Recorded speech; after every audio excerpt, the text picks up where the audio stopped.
Absolutely. All right, let's talk about recruiting. Yay. So what's your secret silver bullet for recruiting people? I literally, like, I just actually posted an ad out like yesterday and I got like 26 people. Another person, I got 50 people within one day.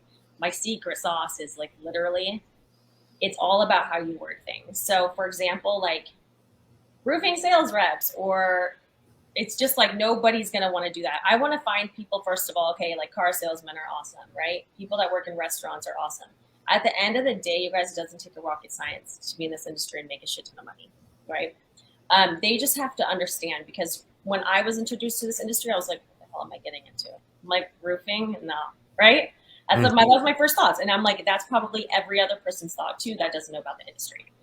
So I bring myself back to as to what would attract me to an ad. Okay, well, first of all, like 100,000 plus opportunity, or, you know, like roofing sale, or not, I just put like sales representative, and I do like paid training, and then I do weekly bonuses, cash bonuses. So like I word it certain ways where it attracts people and it gets their attention.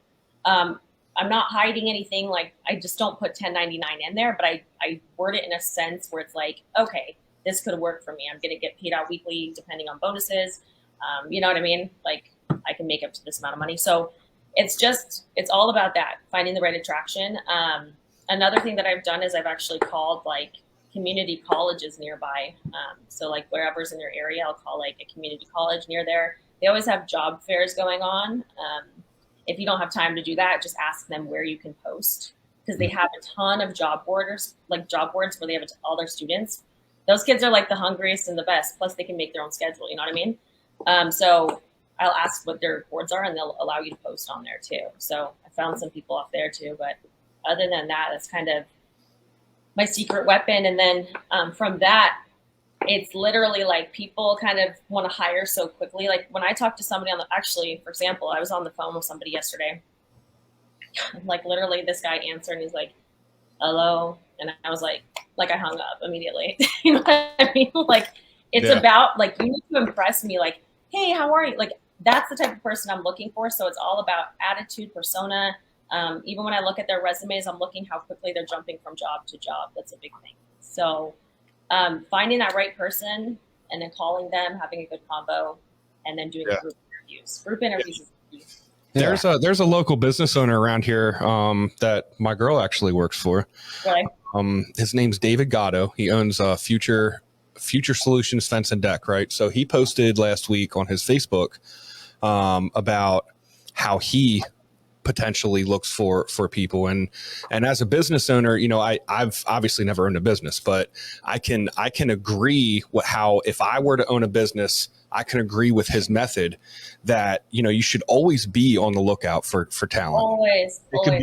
It could be anyone, you know what I mean? It could be the person that's serving you dinner at the restaurant. You know, are they bubbly? Do they make eye contact when they talk to you? You know, do they have a good attitude? Do they handle the problem person behind you that's giving them shit? How do they handle that?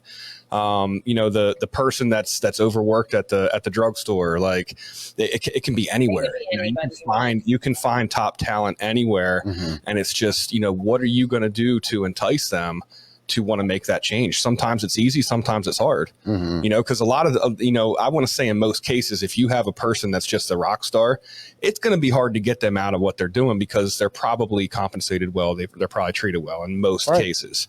In most cases, sometimes not. You know, sometimes people are just so happy and so loyal that, you know, they're not willing to go out and seek something better, because they just know that at some point in time it'll get better. You know what I mean? But just to always be on the outlook for that top tier talent. And, you know, Jordana, like you said, you know, how do they answer the phone?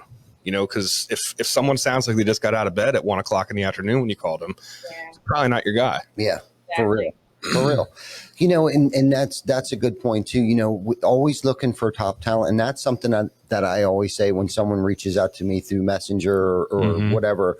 Like, are you guys hiring? I always say we're always looking for top talent. Right. Yeah. Right. Because we're constantly, even if we're not looking for somebody, we don't even know what shoes they might be able to fill, or a job that we didn't even realize, a place where we needed somebody to be, right? Because 100%. I don't know how many times we've created other areas for people to work that we didn't even realize that we needed that to be more efficient, to be able to scale, right? Yeah. So that's always been an interesting, mystery right there to me. But I like that. That's a great point. I've heard a lot of people actually say that, like waitresses, like when you're at a restaurant, see how they're dealing with People hire a lot from that. right bartenders, especially through the pandemic. We were that was our biggest thing, was to push.